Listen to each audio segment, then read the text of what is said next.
30. Last night, Big 12 men's basketball.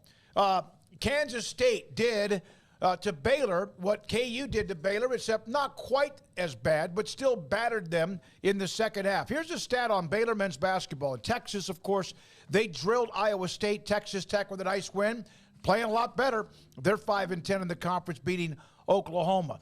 Baylor is led by 13 at Kansas, by 3 at Kansas State. And in the second half, Craig and Paul, they have been outscored.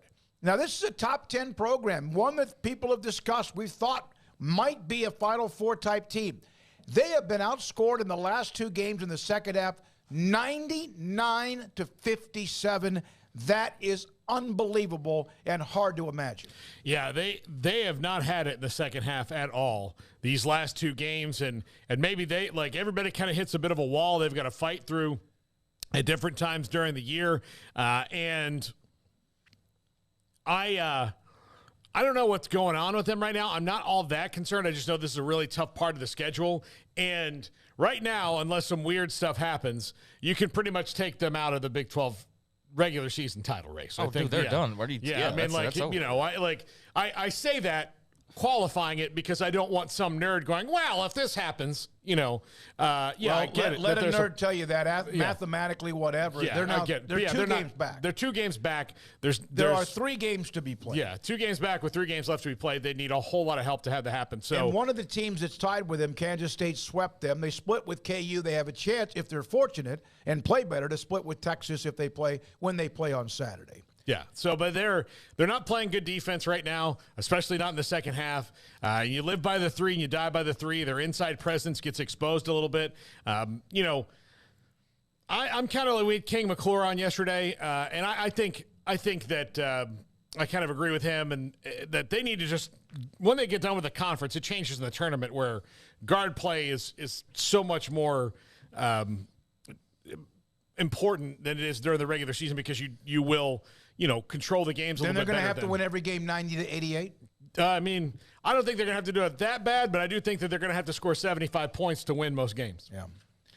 I mean, they suck on defense. Let's just be as blunt as possible. That's the general thing you could just say. I mean, what was Adam Flagler's deal last night? I mean, he was not good unless at he all. Was sick, and I don't. think, maybe he was sick. I mean, I asked the question, what was his deal last night? If you say he was sick, okay, he was sick, and that was his deal, and that explains it. If he wasn't injured, then man, he's hitting a cold spell at the wrong time if you want to contend for a Big 12 regular season title, because that's out the window. Like, that's.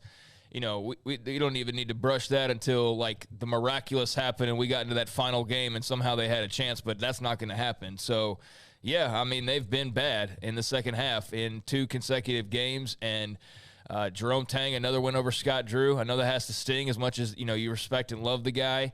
That's your protege, and here he's gotten 2 big wins, and he's dancing in the stands and celebrating right in front of you while you're moaning over another loss that really didn't need to be a loss.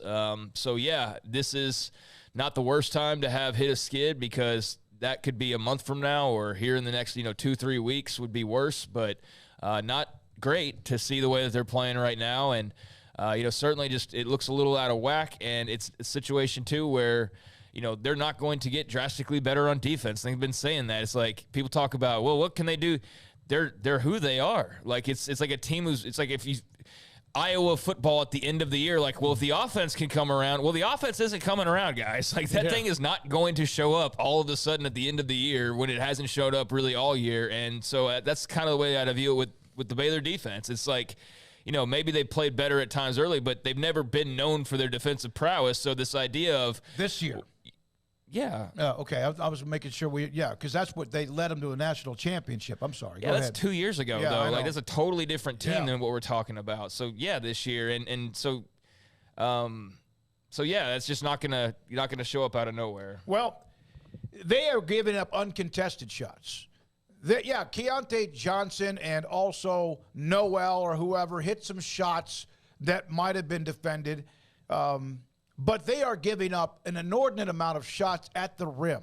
Layups, yes, transition defense. If you don't get back, you're going to get a dunk or 2. That inspires the home crowd, and that happened in Lawrence in the second half, and that happened last night in Manhattan against Kansas State. Here's what life in the Big 12 is like. First of all, Kansas and Texas right now at the top of the Big 12 standings, both 11-4, and 2 games up on K-State and Baylor. Now, Baylor was rolling. What was it, 10 of 11 or whatever it might have been? They started 0-3. They were rolling. They're now in a 2-game slide, and you wonder, what in the hell? If you look at Kansas State, they had gone into like a funk after the great 6-1 start. They had lost 5 of 6, I believe, and now you look up and they've just beaten Iowa State and Baylor. And so you got to feel good about it. Now, there's time for everybody to kind of, if you're down, you can get back up. Baylor plays at home against Texas on Saturday, and UT coming in with a chance to continue to lead the Big 12 along with KU or take the lead. You know that one, after beating Baylor earlier in Austin, ought to be interesting. KU, again, and Texas 11-4 at the top of the Big 12. Baylor, Texas last night against Iowa State, by the way, they've been doing this. Rice, Hunter, and obviously with Carr, they were 12 of 26 last night shooting threes against the Cyclones. I don't care who you are, you do that, you're in pretty good shape. And then on top of that, you're pretty good, and that only makes it a lot better. One of the best